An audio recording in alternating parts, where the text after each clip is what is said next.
So if you've ever flown analog before, you know the challenges of getting a really good image to your goggles. And a lot of us have upgraded from our box style goggles to more premium goggles like the Fat Shark goggles, and also upgrade our antennas to more premium antennas like the circular polarized antenna or maybe a patch antenna. But what if that's not enough? Today we're looking at the URUAV 5805 EVO module, and this might be the best solution for all of us. All right, so here's the packaging right here. Pretty straightforward. There's really nothing on this box, just a barcode here to scan. And there's really no branding on here, just shrink wrapped in a nice transparent box. All right, so let's open this up. I have my unboxing knife here. Cut this open. Hopefully that works. Wow, the struggle is real today.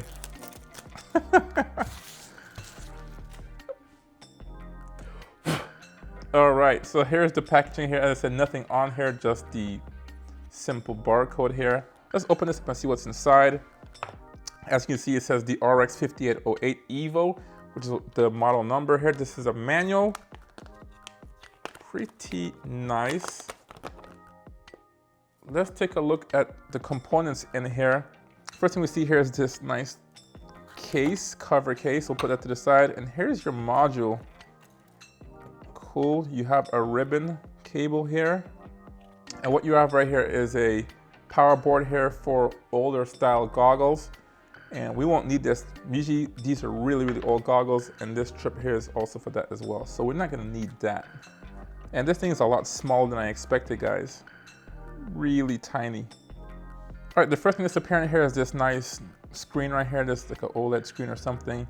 Obviously it's black and white, and you have a film protector on there, so you can remove it if you want to. I'll leave it on for now.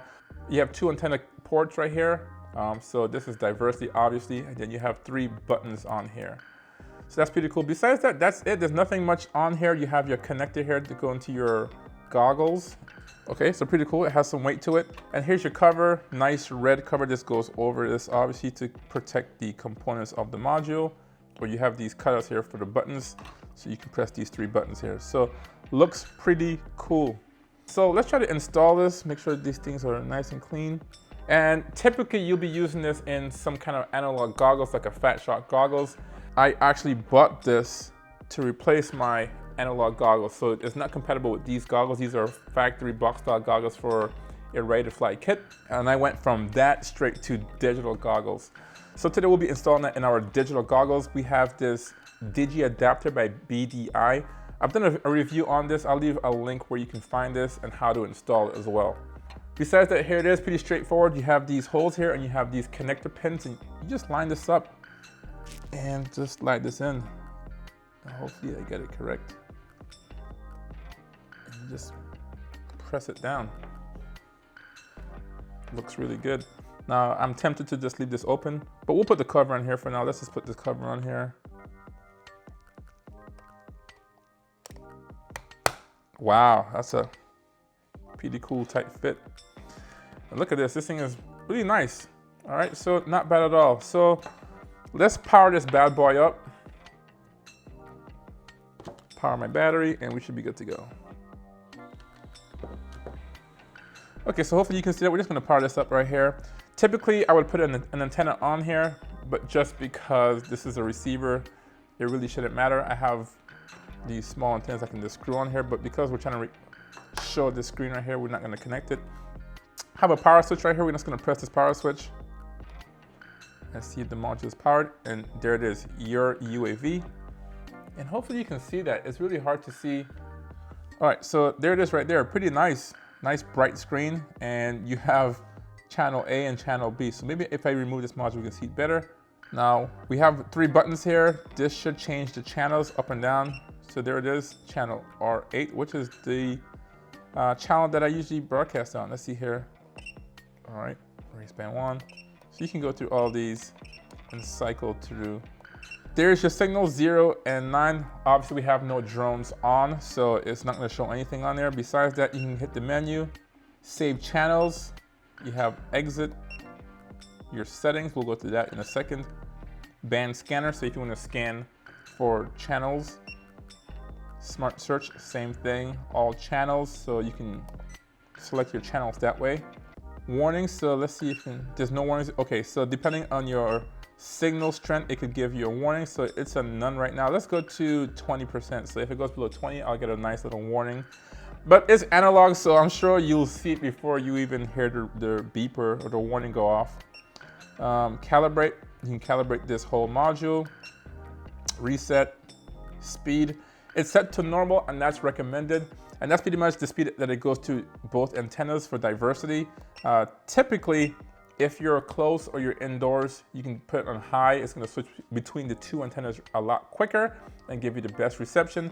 If you're gonna do long range, then you wanna have it on slow, just because if you're far away, you don't want the antenna switching and then you lose the reception by going from one antenna to the next antenna. And then units, it's in dBm. Let's see, can we change that? Percentage. We'll keep it on dBm for now. Auto lock, it's if you want to lock the screen or and the button so that if you're flying, no one can just accidentally press it, or you might accidentally press it. It's on offer now. And then warnings. So it's a pretty straightforward system. All right, so I have my drones on race band 7. I'm gonna plug one in right now and see if it shows any signal and reception. And there it is. It's showing dBs, pretty strong actually. Let's see here, can I get an image from this? And there you go, we have an analog signal here, pretty damn good. Yeah, we're looking good, and that's with no antennas on here, guys. Power down this drone.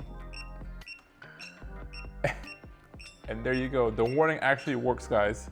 It beeped for a few moments there and then it went off. All right, guys, so we're gonna go outside first for a few moments and compare this to the actual receiver and DVR in the box style goggles and compare the two images. So let's go outside and take it for a flight.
Alright guys, we are back from our flight, and this URUAV 5805 EVO module is amazing, guys. Alright, so we took the drone right here. We had the drone set at 400 milliwatts, and I did start the recording also on my box style goggles just to have a nice little control, because sometimes you might have the placebo effect where you're saying, hey, yeah, my money was well worth it, this thing is performing very well, but no, I wanted to definitely confirm it with this. So I did have this recording on the same channel while I was flying. Straight off the bat, I can tell it was a lot better, less breakup. It was almost like digital. Well, and I say that only because I am using digital goggles here. That's the reason why I bought this module in the first place, was to put it onto my DJI goggles. So I flew it around the building where I normally fly my drone, around the play area. And I tried to reduce my altitude as low as possible, just because I'll have more obstacles. Line of sight isn't gonna be the best. And sure enough, guys, no, it was great. I was trying to challenge this thing so much. I was looking for opportunities to just challenge it. And every time I got just a slight breakup, it just seemed like something in here is working, like it's switching antennas or it's trying to recalibrate or recalculate the image, because I would get tiny breakup and it would reconfigure the image. Yeah, I flew down the road, way down the road, just to the point where I'm thinking to myself, is this Express LRS gonna keep giving me an RX signal? I'm going further and further and there's no drop in video signal. It worked surprisingly well, guys, to the point that literally I came back, landed the drone, changed batteries, and I had to lower the power output. So I went from 400 to 50 milliwatts, I think it was 50 milliwatts. Tried the test again, and obviously it's a lot less power output. So went to the same play area, lowered my altitude, and I got a little bit more breakup then.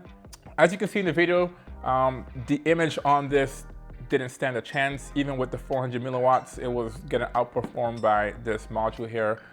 And when I went to 50 milliwatts, it was a no-brainer. I couldn't get far at all. This thing broke up to the point where if I did lose image, I wouldn't be able to recover the drone. So this thing is definitely superior to the receiver built into the box style goggles. And that makes sense. This thing comes with an RTF kit, and they're trying to save money as much as possible.